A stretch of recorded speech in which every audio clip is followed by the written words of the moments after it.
উহুদের ময়দানে দিনের নবী নাই। হানজালা পাগলের মতোই ডাক দেয়, প্রাণীর বিবি আমার, একটা জুব্বা আমারে দাও।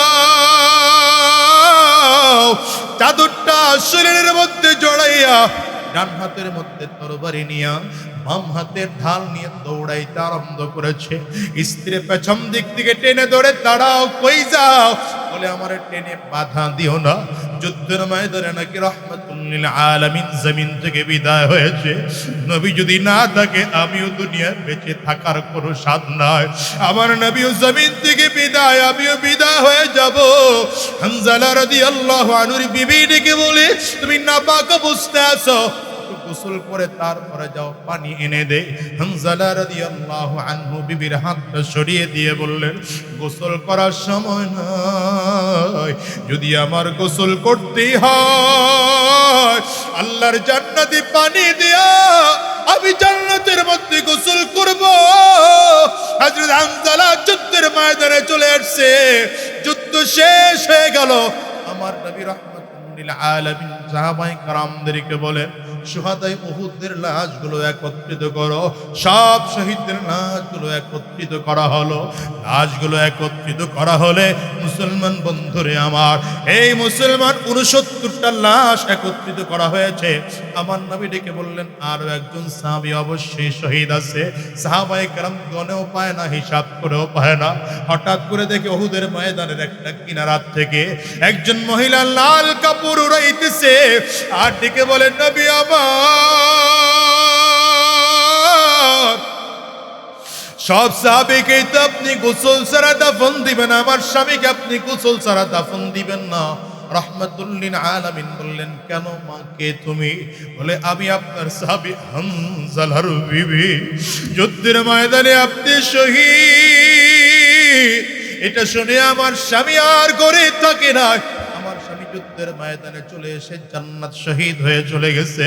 ও দুনিয়ার মুসলমানেরা, সাহাবায়ে কেরাম এই কথাগুলো আজকে সব মনে পড়ে যায়। হযরত আবু বকর সিদ্দিক ওই বিদায় হজের ভাষণের প্রান্তরে দাঁড়িয়ে কান্না করেন আর ডেকে বলেন, সাহাবীরা শোনো, নবী যেহেতু বলেছেন দিন কমপ্লিট হয়ে গেল, তার মানে বোঝা যায় আমার নবী বেশি দিন জমিনের মধ্যে থাকবেন না। নবীজি অল্প দিনের মধ্যে জমিন থেকে বিদায় হয়ে যাবে। রাহমাতুল লিল আলামিন দাঁড়িয়ে বললেন, সাহাবীরা, না না, কান্না করো না। নবী জমিনে থাকতে পারে নাই, আমি নবীও জমিনে থাকতে পারবো না। আমি নবীও জমিন থেকে বিদায় হয়ে যাব, কিন্তু তোমাদের মধ্যে দুটো জিনিস রেখে গেলাম। তারাকতু ফীকুম আমরাইন লান তাদিল্লু মা তামাসসাকতুম বিহিমা, কিতাবাল্লাহ ওয়া সুন্নাত রাসূলি। নবী আমার বলেন, দুটো জিনিস তোমাদের কাছে রেখে গেলাম। একটা হলো আমার আল্লাহ পাকের কিতাব, দ্বিতীয় নম্বর আমি নবীর সুন্নাহ। এই দুটো জিনিসকে যদি মজবুত করে ধরে রাখতে পারো, খোদার কসম কোনোদিন তোমরা পথভ্রষ্ট হবে না। এজন্য কিশোরগঞ্জের মুসলমানদেরকে বলে যাব, আজকের ময়দান থেকে ওয়াদা করে যাও, কিতাবুল্লাহ আর রিজালুল্লাহ, এই দুটো পদ্ধতি ছাড়া সামনের দিকে আর আমরা কদম বাড়াবো না। উলামায়ে কেরামদের বিরুদ্ধে চক্রান্ত ষড়যন্ত্র করব না। কোরআনের বিরুদ্ধে রাস্তায় চলবো না। যতদিন এই জমিনের মধ্যে থাকবো, উলামায়ে কেরামদের সাথে সাথে চলবো, কোরআনের পক্ষে চলবো।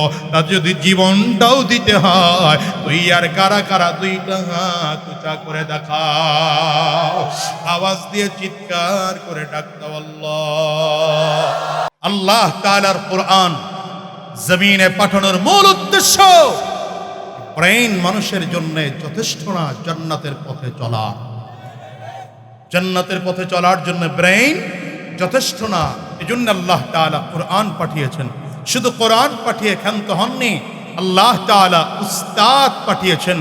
সর্বপ্রথম উস্তাদ কোরআনের সর্বশ্রেষ্ঠ উস্তাদ, গোটা জাতির উস্তাদ, আমার আপনার নবী সরওয়ারে দু আলম আহমদ মুজতবা মুহাম্মদ মুস্তাফা। চিৎকার করে জোরে বলেন সাল্লাল্লাহু আলাইহি ওয়াসাল্লাম। আমার নবীকে আল্লাহ তাআলা জাতির উস্তাদ বানিয়ে পাঠিয়েছেন। নবীজি নিজেই বলেন, বুইসতু মুআল্লিমা, গোটা জাতির উস্তাদ বানিয়ে আমাকে পাঠানো হয়েছে। গোটা জাতির উস্তাদ কে? দেখছেন, কথা কয় না। গোটা জাতির উস্তাদ কে? আমরা সব নবীর ছাত্র। এখন যারা বসেছি আমরাও নবীর ছাত্র। যারা কথা বলেছি তারাও নবীর ছাত্র, সামনে যারা কথা বলবো তারাও নবীর ছাত্র। এই মাহফিলে গত বছর যিনি কথা বলেছেন তিনিও নবীর ছাত্র, আগামী বছর যিনি কথা বলবেন তিনিও নবীর ছাত্র। আমরা সব নবীর ছাত্র। আমাদের উস্তাদ কে? নবী মুহাম্মদুর রাসূলুল্লাহ। জোরে চিল্লায় বলেন নবী মুহাম্মদুর রাসূলুল্লাহ। আল্লাহ তাআলা কোরআনও পাঠাইলেন, উস্তাদও পাঠাইলেন। কোরআনকে শরীয়তের ভাষায় বলে কিতাবুল্লাহ। কোরআনকে শরীয়তের ভাষায় কি বলে? আয় কথা বলেন, কোরআনকে শরীয়তের ভাষায় কি বলে? আর আল্লাহর মনোনীত ব্যক্তিবর্গ নবী থেকে আরম্ভ করে এখন পর্যন্ত যারা আছে এদেরকে শরীয়তের ভাষায় বলে রিজালুল্লাহ। একজন মানুষ দ্বীনের সঠিক রাস্তা পাইতে হলে এই কিতাবুল্লাহ রিজালুল্লাহ দুটোর সমন্বয় লাগবে। দুটোর কি লাগবে? এই জোরে কথা বলেন না, কি লাগবে? কিতাবুল্লাহ লাগবে, রিজালুল্লাহ লাগবে। আল্লাহর কোরআন নবীর সুন্নাহ লাগবে। দ্বিতীয় নম্বর আল্লাহর মনোনীত ব্যক্তিবর্গের পরামর্শও লাগবে। একদল আছে যারা কিতাবুল্লাহ ছেড়ে দিয়েছে, রিজালুল্লাহ নিয়ে দৌড়ায়। কি নিয়ে দৌড়ায়? এরা বলে বাবার দরবারে মুরিদ টুরিদ হইলে আর কিছু লাগে থাকে না। কি আসেনি এমন একদল? এমন পীরও বাংলাদেশে আছে যেই পীরের মুখে দাড়ি নাই, যেই পীরের মুখে দাড়ি নাই সেও নাকি বিশাল বড় পিসাব, তারও নাকি লক্ষ লক্ষ মুরিদ আছে। এ হলো একদল। এরা রিজালুল্লাহ ধরেছে, কিতাবুল্লাহর খবর নাই। হক না বাতিল? জোরে বলেন, সবাই কথা বলেন না। হক না বাতিল? আরেক দল আছে যারা রিজালুল্লাহর খবর নাই, কিতাবুল্লাহ নিয়ে পড়ে আছে। বলে আমাদের কাছে কোরআন আছে, সহিহ হাদিস আছে, আর কিচ্ছু লাগবে না। মাযহাব মানা শিরিক, হুজুর মানা শিরিক, পীর মানা শিরিক, এগুলো সব শিরিক আর বিদআত। আমরাই হকের উপরে আছি। এরা কিতাবুল্লাহ ধরেছে, রিজালুল্লাহ বাদ দিয়েছে। এরাও হক না বাতিল? হক কারা? যারা কিতাবুল্লাহ রেখেছে, রিজালুল্লাহ ধরেছে, কিতাবুল্লাহ ধরেছে, রিজালুল্লাহ ধরেছে। এই জন্যই তো সাহাবায়ে কেরাম কোরআন শিখেছেন নবীর কাছে গিয়ে। সাহাবায়ে কেরাম দামি হয়ে গেছে। আচ্ছা বলেন তো, সাহাবীরাও তো কোরআন পড়েছেন, কি একই কোরআন তো আমি আপনিও পড়ি নাকি না কোরআন ভিন্ন? সাহাবায়ে কেরাম যে কোরআন পড়েছেন, আপনার আমার কোরআন কি একই কোরআন না ভিন্ন কোরআন? জোরে বলেন, জোরে বলেন, জোরে বলেন। একই কোরআন। সাহাবায়ে কেরামদের যুগে নবীর হাদিস যা ছিল এখনো হাদিস তাই আছে। যদি তাই থাকে তাহলে সাহাবী এত দামি হলো কেন? আমাদের দাম সাহাবায়ে কেরামদের তুলনায় এত কম হলো কেন? একটাই মাত্র কারণ, সাহাবী কোরআন শিখেছেন নবীর সুহবতে গিয়া। তাহলে সুহবতের দাম আছে না নাই? কথা বলেন, সুহবতের দাম আছে না নাই? তাহলে রিজালুল্লাহ বুঝতে হবে। গোটা জাতিকে উলামায়ে কেরাম শূন্য করার চক্রান্ত চলতেছে। এই জন্য যে আপনাদের বিবাড়িয়া জেলার ফখরে বাঙ্গাল মৌলানা তাজুল ইসলাম সাহেব রহমতুল্লাহ আলাইহির এক কথা মনে পড়ে গেল। একবার তিনি প্রোগ্রামে রওনা করেছেন, ট্রেন স্টেশনে গিয়ে দেখতেছেন, আগেকার যুগের কথা বলছি তো, এই যুগের তো এখন বহু দূর থেকেও খুব সহজে আসা সম্ভব। সেই যুগের কথা বলছি। ফখরে বাঙ্গাল মৌলানা তাজুল ইসলাম রহমতুল্লাহ আলাইহি ট্রেন স্টেশনে গিয়ে দেখলেন ট্রেন ছেড়ে যাচ্ছে। দৌড়ে গিয়ে একটা বগিতে উঠছেন। যেই বগিতে উঠেছেন সেই বগিতে কিছু পাকিস্তানি মিলিটারিরা ছিল। হুজুরকে পায়া মোটামুটি একা, যেভাবে বলা দরকার ব্যঙ্গ করে করে কথা বলতেছে। হুজুররা সমাজটারে নষ্ট করলো, হুজুররা জাতির বাধা, হুজুররা এই সমস্যার সব থেকে বড় বড় কারণ, হুজুররা আধুনিক রাস্তার বাধা, হুজুররা সমাজ বোঝে না, হুজুররা কিছুই বুঝে না, যা বলা দরকার সব বলতেছে। অনেকক্ষণ পরে ফখরে বাঙ্গাল ডেকে বললেন, ভাই রে, আসলে হুজুররা হলো এইটা। এটা কোনটা? এই আঙ্গুলটা যদি কেউ দেখায়, যারে দেখাইছে সে যদি সুস্থ থাকে, প্রথম পিটানির ঠেলায় মাটিতে শোয়াইলে, ঠিক না? এটা দেখানোর পরে তো আর্মিরা, পাকিস্তানি মিলিটারিরা আরো বেশি চিত্তে গেছিল। এই মোল্লা মানুষ কোন জায়গায় কি দেখাইতে হবে তাও বুঝে না। ফখরে বাঙ্গাল বলেন, আরে আমি বললাম হুজুররা হলো এইটা। কয়টা দেখাইছে? আগের চেয়ে চেতা আরো বেশি না? একজনকে দেখলে এত চিতিস না, দেখি না মোল্লা কি বুঝাইতে চায়। এই মোল্লা কি বুঝাইতে চাও? ফখরে বাঙ্গাল বলেন, দেখো, হাত হলো 5টা আঙ্গুল দিয়ে আল্লাহ তৈরি করেছেন। যদি হাতের কোনো কারণে এই আঙ্গুলটা নাও থাকে, তাইলেও হাতের কাজ চালানো যায়। যদি কোনো কারণে এই আঙ্গুলটাও না থাকে, হাতের কাজ চালানো যায়। কোনো কারণে যদি এই আঙ্গুলটা না থাকে, হাতের কাজ চালানো যায়। অথবা যদি এই আঙ্গুলটা না থাকে, হাতের কাজ চালানো যায়। যে কোনো একটা, এই 4 আঙ্গুলের মধ্যে যে কোনো একটা আঙ্গুল যদি না থাকে, হাতের কাজ চালানো যায়। কিন্তু যদি বুড়া মেয়া না থাকে, কন কন কন কন কন ডাইরেক্ট কি চামচ, কাঁটা চামচ, ঠিক না? না পারবেন লবণ নিতে, না পারবেন ভাত নিতে, না পারবেন তরকারি নিতে, না পারবেন কিছু ধরতে, তার মানে হলো হাতের 4টা আঙ্গুলের অন্যান্য একটা আঙ্গুল না থাকলেও হাতের কাজ চালানো যায়। একটা বৃদ্ধাঙ্গুলে না থাকলে হাতের কাজ চলে না। গোটা সমাজ চালাতে হলে ডাক্তারের দরকার, ইঞ্জিনিয়ারের দরকার, অ্যাডভোকেটের দরকার, পাইলটের দরকার, ব্যারিস্টারের দরকার, সব দরকার আছে। কিন্তু সমাজের মধ্যে যদি কোনো কারণে শুধু ডাক্তার না থাকে, দেশ চলবে। শুধু ইঞ্জিনিয়ার না থাকে, দেশ চলবে। অ্যাডভোকেট না থাকে, দেশ চলবে। পাইলট না থাকে, দেশ চলবে। ব্যারিস্টার না থাকে, দেশ চলবে। কিন্তু শুনে রাখো মুসলমান, ওলামায়ে কেরাম যদি না থাকে, আলেম যদি না থাকে, নবীর ওয়ারিস যদি না থাকে, এদেশ চলবে না, এদেশ থাকবে না। দেশ ধ্বংস হয়ে যাবে, দুনিয়া ধ্বংস হবে। এই জন্য ওলামায়ে কেরাম লাগবে না, লাগবে না? বলেন না, ওলামায়ে কেরাম লাগবে না, লাগবে না? কোরআন লাগবে না, লাগবে না? আল্লাহু আকবার। বিদায় হজের ভাষণে নবীজি দাঁড়িয়েছেন, সলাক্ষ সাহাবায়ে কেরামদের সামনে নবীজি বক্তব্য দিচ্ছেন। اليوم أكملت لكم دينكم وأتممت عليكم نعمتي ورضيت لكم الإسلام دينا رحمة للعالمين। সওয়ালক্ষ সাহাবায়ে কেরামদের সামনে দাঁড়িয়ে ঘোষণা দিচ্ছেন সাহাবীরা, আজকের দিনে আল্লাহ তাআলা দ্বীনকে কমপ্লিট করে দিলেন, দ্বীন পরিপূর্ণ করে দিলেন। এখন থেকে দিনের মধ্যে বাড়বেও না আর কমবেও না, দ্বীন পরিপূর্ণের ঘোষণা এসেছে। নবীজির জবানে দ্বীন পরিপূর্ণের ঘোষণা শুনে সাহাবায়ে কেরাম বড় আনন্দ প্রকাশ করেন। তাদের মনে পড়ে যায় রাহমাতুল লিল আলামিন তো যুদ্ধের ময়দানে গিয়ে কত কষ্ট করেছেন। সাহাবায়ে কেরাম রক্ত ঝরিয়েছেন উহুদের ময়দানে, বদরের ময়দানে সাহাবায়ে কেরাম রক্ত ঝরিয়েছেন। সর্বোপরি সরওয়ারে দু আলম আহমদ মুজতবা মুহাম্মদ মুস্তাফা সাল্লাল্লাহু আলাইহি ওয়াসাল্লাম উহুদের ময়দানে যখন গেলেন, কাফির মুশরিকরা আমার নবীকে লক্ষ্য করে বারবার করে তীর মারে। তীরের এত আঘাত,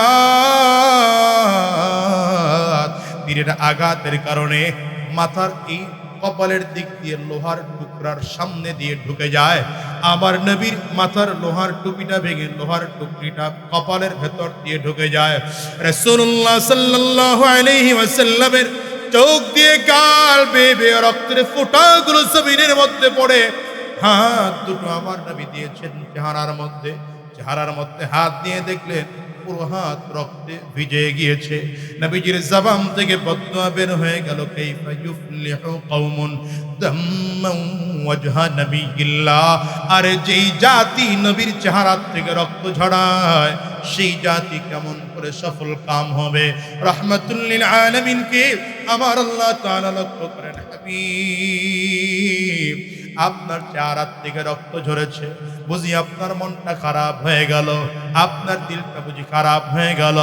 নবী আমার ডেকে বলেন, আল্লাহ আপনার দ্বীনের জন্য রক্ত ঝরাতে আমার খারাপ লাগে না, খারাপ লাগে না, বরঞ্চ আপনার দ্বীনের জন্য রক্ত ঝরাইতে আমার কাছে ভালোই লাগে। ওই যে তায়েফের জমিনে রক্ত ঝরাইছি আমি নবী, কিন্তু কোনো কাফিরদের বিরুদ্ধে বদদুয়া দেই নাই। তায়েফের জমিনে রাহমাতুল লিল আলামিন যখন গেলেন, কাফির মুশরিকরা আমার নবীর শুধু একটাই মাত্র অপরাধ, তাওহীদের দাওয়াত দিয়েছেন, দ্বীনের দাওয়াত দিয়েছেন, এক আল্লাহর দাওয়াত দিয়েছেন। তায়েফের কাফির মুশরিকগুলো নবীকে লক্ষ্য করে বাচ্চাদেরকে লেলিয়ে দিয়েছে, এই মুহাম্মদ একটা পাগল, মক্কা থেকে পাগল এসেছে, এই পাগলটারে পাথর মেরে তায়েফ থেকে বের করে দাও। বাচ্চাগুলো বুঝে না, হাতের মধ্যে ছোট ছোট রাবারের গুলিগুলো নইয়া পাথরের টুকরাগুলো আমার নবীর গায়ে এত জোরে জোরে মেরেছে। যায়েদ ইবনে হারেসা রাদিয়াল্লাহু আনহু বলেন, আমি সেদিন আমার নবীর সাথে ছিলাম, রাহমাতুল লিল আলামিনের দিকে তাকিয়ে তাকিয়ে দেখেছি আমার নবীজির এক একটা পাথরগুলো চামড়া ছিদ্র হইয়া গোশতের মধ্যে আমার নবীজির পাথরগুলো ঢুকে গিয়েছে।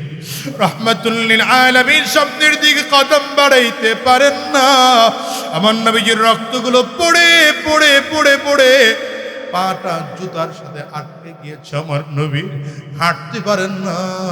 জিবরিল আমিন চলে আসছেন পয়গম্বর, আরে রাহমাতুল লিল আলামিনকে একবার দুইবার নয় তিনবার বেহুশ করা হলো।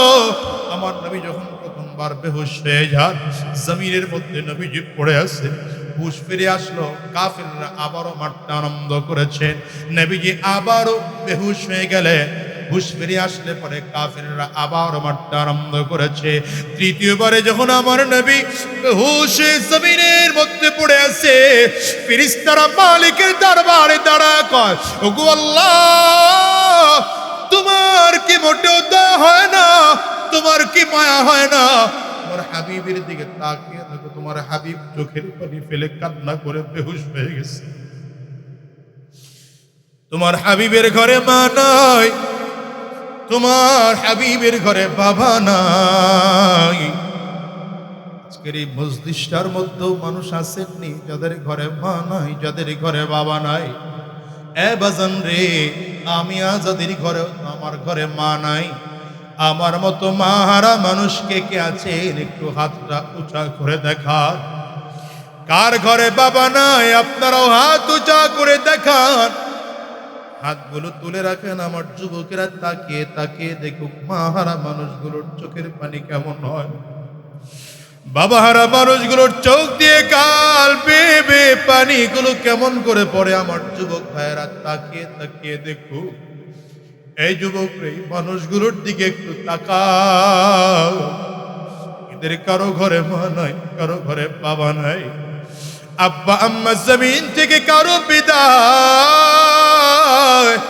আজকের মাহফিল শেষ করে গিয়ে বাসায় দরজায় টোকা দিলে মা দরজা খুলবে না।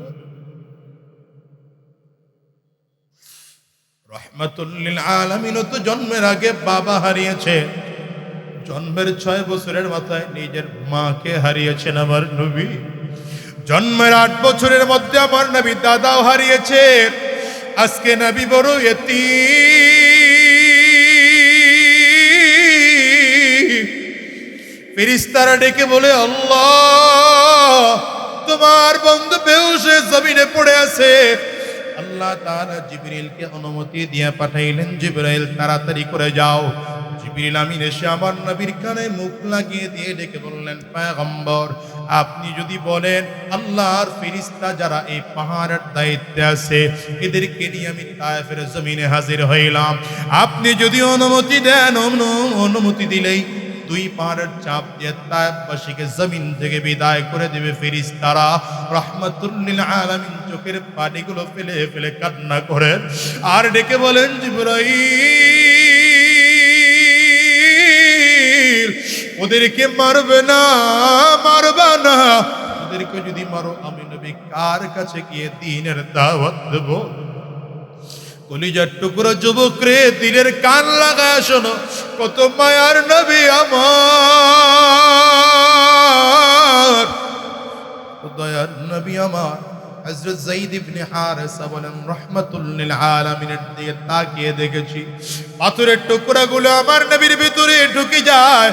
আমি আমার হাতের নখ দিয়ে যখন পাথরের টুকরাগুলো বের করেছি, রাহমাতুল লিল আলামিনের রক্তগুলো বেয়ে বেয়ে বেয়ে বেয়ে জমিনে পড়ে। কিন্তু মায়ার নবী নিজের চাদর দিয়ে রক্তের ফোঁটাগুলো মুছে মুছে ভাঁজ করে রাখতেছে। রক্তের ফোঁটা জমিনের মধ্যে পড়তে দেন না। যায়েদ দিকে বলেন, পয়গম্বর, আপনার রক্ত কেন জমিনে পড়তে দেন না? নবীজি বলেন, যায়েদ, আমি নবীর রক্ত বড় পবিত্র রক্ত। এই রক্ত তায়েফবাসীর না বুঝেই ঝরিয়েছে। এই রক্ত যদি আল্লাহর এই জমিনের মধ্যে পড়ে যায়, নবীর রক্ত পড়ার কারণে আল্লাহ তাআলা রাগ করে ফেলতে পারেন। হয়তো আল্লাহ রাগ করে তায়েফের জমিনে কোনোদিন ফসল দিবেন না, তাইলে তায়েফবাসী ফসলের অভাবে না খেয়ে মারা যাবে। আমি নবী এটা পারি না, রক্ত মুছে মুছে চাদরে ভাঁজ করে রাখলাম। ওই নবী উহুদের ময়দানে জমিনের মধ্যে পড়ে আছে, পাথরের আঘাত লেগে দাঁত দুটো ভেঙে জমিনের মধ্যে পড়ে গিয়েছে। রাহমাতুল লিল আলামিনকে কাফির মুশরিকরা সুযোগ পাইয়া উহুদের ময়দানে ঘোষণা করে দিল, অদকুতিলা মুহাম্মদ, মুহাম্মদ জমিন থেকে বিদায় হয়ে গিয়েছে। যখনই ঘোষণা আসলো নবী জমিনে নাই, ময়দানে মুসলমানরা পাগলের মতো হয়ে গেছে। হযরত আলী দৌড়ায়, আবার নবী কই? উসমান, ওমর, আবু বকর সব দৌড়ে, নবী নাই। আমরাও বেঁচে থেকে লাভ নাই। হানজালা রাদিয়াল্লাহু আনহু বিবির সাথে আরামে দিন কাটাইতেছিলেন, কারণ একদিন আগে হযরত হানজালার মাত্র বিয়ে হয়েছে। হযরত হানজালাকে নবীজি এই জন্য যুদ্ধের ময়দানে নিয়ে আসেন নাই। কে যেন ঘোষণা দিয়ে যায়, উহুদের ময়দানে দিনের নবী নাই। হানজালা পাগলের মতো ডাক দেয়, প্রাণীর বিবি আমার, একটা জুব্বা আমারে দাও। চাদরটা শরীরের মধ্যে জড়াইয়া ডান হাতের মধ্যে তরবারি নিয়া বাম হাতের ঢাল নিয়ে দৌড়াইতে আরম্ভ করেছে। স্ত্রী পেছন দিক থেকে টেনে ধরে, দাঁড়াও, কই যাও? বলে আমার টেনে বাধা দিও না। যুদ্ধের ময়দানে নাকি রাহমাতুল লিল আলামিন জমিন থেকে বিদায় হয়েছে। নবী যদি না থাকে আমিও দুনিয়ায় বেঁচে থাকার কোনো স্বাদ নাই। আমার নবীও জমিন থেকে বিদায়, আমিও বিদায় হয়ে যাব। হানজালা রাদিয়াল্লাহু আনহুর বিবি ডেকে বলে, তুমি নাপাক অবস্থায় আছো, গোসল করে তারপরে যাও, পানি এনে দে। হানজালা রাদিয়াল্লাহু আনহু বিবির হাতটা সরিয়ে দিয়ে বললেন, গোসল করার সময় নাই। যদি আমার গোসল করতেই হয়, আল্লাহর জান্নাতি পানি দিয়া আমি জান্নাতের মধ্যে গোসল করব। হযরত হানজালা যুদ্ধের ময়দানে চলে আসছে। যুদ্ধ শেষ হয়ে গেল। আমার নবী রাহমাতুল লিল আলামিন সাহাবায়ে কেরামদেরকে বলেন, শুহাদায়ে উহুদের লাশগুলো একত্রিত করো। সব শহীদদের লাশগুলো একত্রিত করা হলো। লাশগুলো একত্রিত করা হলে মুসলমান বন্ধুরে আমার, এই মুসলমান 69টা লাশ একত্রিত করা হয়েছে। আমার নবী ডেকে বললেন, আরো একজন সাহাবী অবশ্যই শহীদ আছে। সাহাবায়ে কেরাম গনেও পায় না, হিসাব করেও পায় না। হঠাৎ করে দেখে উহুদের ময়দানের একটা কিনারা থেকে একজন মহিলা লাল কাপড় উড়াইতেছে, আর ডেকে বলেন, নবী আমার, সব সাহাবীকে তো আপনি গোসল ছাড়া দাফন দিবেন, আমার স্বামীকে আপনি গোসল ছাড়া দাফন দিবেন না। রাহমাতুল লিল আলামিন বললেন, কেন মা, কে তুমি? বলে, আমি আপনার সাহাবী হানজালার বিবি। যুদ্ধের ময়দানে আপনি শহীদ। এটা শুনে আমার স্বামী আর ঘরে থাকে না। আমার স্বামী যুদ্ধের ময়দানে চলে এসে জান্নাত শহীদ হয়ে চলে গেছে।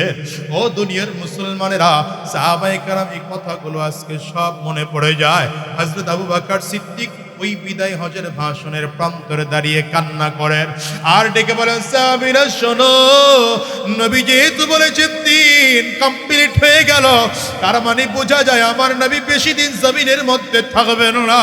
নবীজি অল্প দিনের মধ্যে জমিন থেকে বিদায় হয়ে যাবেন। রাহমাতুল লিল আলামিন দাঁড়িয়ে বললেন, সাহাবীরা, না না, কান্না করো না। নবী জমিনে থাকতে পারে নাই, আমি নবীও জমিনে থাকতে পারবো না। আমি নবীও জমিন থেকে বিদায় হয়ে যাব, কিন্তু তোমাদের মধ্যে দুটো জিনিস রেখে গেলাম। তারাকতু ফীকুম আমরাইন লান তাদিল্লু মা তামাসসাকতুম বিহিমা, কিতাবাল্লাহ ওয়া সুন্নাত রাসূলি। নবী আমার বলেন, দুটো জিনিস তোমাদের কাছে রেখে গেলাম। একটা হলো আমার আল্লাহ পাকের কিতাব, দ্বিতীয় নম্বর আমি নবীর সুন্নাহ। এই দুটো জিনিসকে যদি মজবুত করে ধরে রাখতে পারো, খোদার কসম কোনোদিন তোমরা পথভ্রষ্ট হবে না। এই জন্য কিশোরগঞ্জের মুসলমানদেরকে বলে যাব, আজকের ময়দান থেকে ওয়াদা করে যাও, কিতাবুল্লাহ আর রিজালুল্লাহ, এই দুটো পদ্ধতি ছাড়া সামনের দিকে আর আমরা কদম বাড়াবো না, ওলামায়ে কেরামদের বিরুদ্ধে চক্রান্ত ষড়যন্ত্র করব না, কোরআনের বিরুদ্ধে রাস্তায় চলবো না। যতদিন এই জমিনের মধ্যে থাকবো ওলামায়ে কেরামদের সাথে সাথে চলবো, কোরআনের পক্ষে চলবো। তা যদি জীবনটাও দিতে হয়, তুই আর কারা কারা দুইটা হাত উঁচা করে দেখাও, আওয়াজ দিয়ে চিৎকার করে ডাক দাও আল্লাহ, আরো জোরে ডাকো আল্লাহ।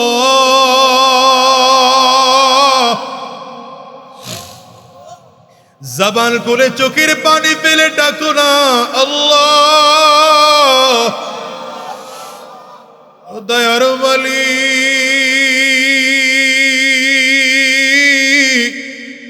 আমরা দুইটা হাত তুলে ওয়াদা করলাম ইসলামের বিরুদ্ধে চক্রান্ত ষড়যন্ত্র করব না, হারাম রাস্তায় কদম বাড়াবো না, ওলামায়ে কেরামদের বিরুদ্ধে চক্রান্ত ষড়যন্ত্র করব না, ওলামায়ে কেরামদের বিরুদ্ধে চলবো না।